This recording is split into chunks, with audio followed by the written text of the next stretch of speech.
Titan submersible की डबरी मिल गई है, यानी टाइटन का लैंडिंग फ्रेम और बैक कवर मिल गया है।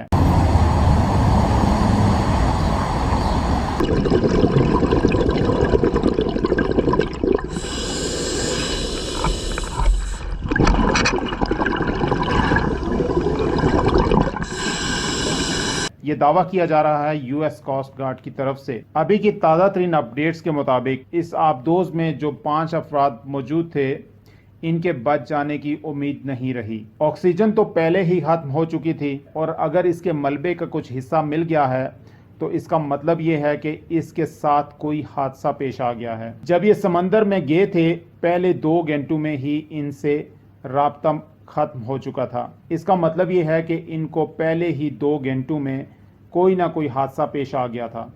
इसके लैंडिंग कवर और बैक कवर का मिल जाना, ये स्काई न्यूज़ ने भी दावा किया है। 48 साला शहजादा दाऊद और उनके 19 साला बेटे सलमान दाऊद के साथ साथ 3 और लोग इस आबदोज में शामिल थे, जिनमें से एक कैप्टन था।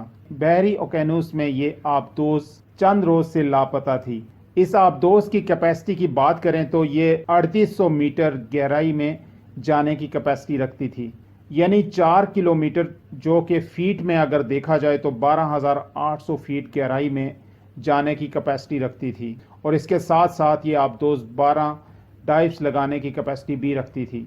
ओशन गेट के नाम से एक प्राइवेट कंपनी है और इस आबदोज का नाम टाइटन है।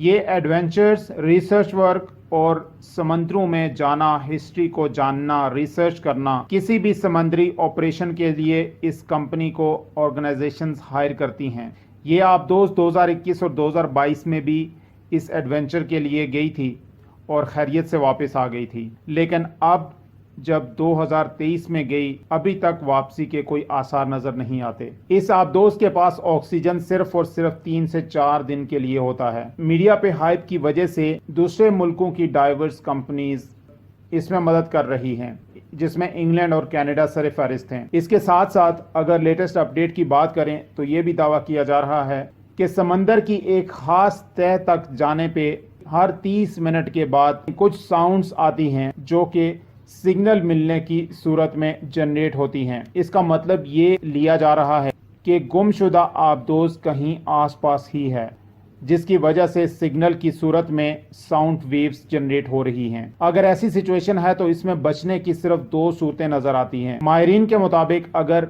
ये आबदोज अपना एक्स्ट्रा लोड समंदर में गिरा देती है, जिसकी वजह से वजन कम होने की सूरत में ये समंदर की तह से खुद ऊपर आ जाएगी, और दूसरी सूरत ये है कि रेस्क्यू टीम्स इनका सुराग लगाने में कामयाब हो जाएं। 1912 में अमेरिका में एक बहुत बड़ा बहरी जहाज बनाया गया जिसका नाम टाइटैनिक रखा गया, और जो कि पहली बार यूएस के समुद्री सफ़र तय करने के लिए चल निकला कि अचानक एक बहुत बड़े आइसबर्ग से टकराकर तबाह हो जाता है। और बताया ये जाता है कि अराउंड 1500 लोग इस दिल खराश वाक़या में इस दुनिया फ़ानी से कूच कर गए।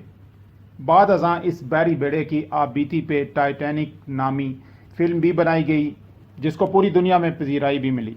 ये हादसा इतना दिल खराश था, ये बहरी बेड़ा इतना बड़ा था कि आज भी इसका मलबा तह समंदर में पड़ा हुआ है और लोग पैसा लगा के इसको देखने जाते हैं। और बताया ये जाता है कि इसी सिलसिले में ये लोग भी गए थे। और यहाँ पे ये जानना भी ज़रूरी है कि शहजादा दाऊद पाकिस्तान की अमीर तरीन फैमिली में से हैं, जो अरसा दराज से बरतानिया में मुकीम हैं। ये एक मशहूर एंग्रो ग्रुप ऑफ कंपनीज के वाइस चेयरमैन भी हैं। शहजादा दाऊद खला, साइंस और हिस्ट्री को जानने में बहुत इंटरेस्ट रखते थे। बज़ाहिर इस शौक के मद्देनज़र ये अपने बेटे के हमरा टाइटैनिक के मलबा को देखने चंद रोज पहले इस सफ़र पे निकले थे, और इस सफ़र पे जाने के लिए इन्होंने अराउंड 30 करोड़ रुपए लगाए थे। नाज़रीन, इस दिल खराश वाक़या के मज़ीद अपडेट्स के लिए हमारे चैनल को सब्सक्राइब कर लीजिएगा, बेल आइकन पे क्लिक कर लीजिएगा, और अगर वीडियो अच्छी लगे तो इसे लाइक एंड शेयर जरूर कीजिएगा। नेक्स्ट वीडियो तक अपना बहुत सारा ख्याल रखिएगा। Thank you very much.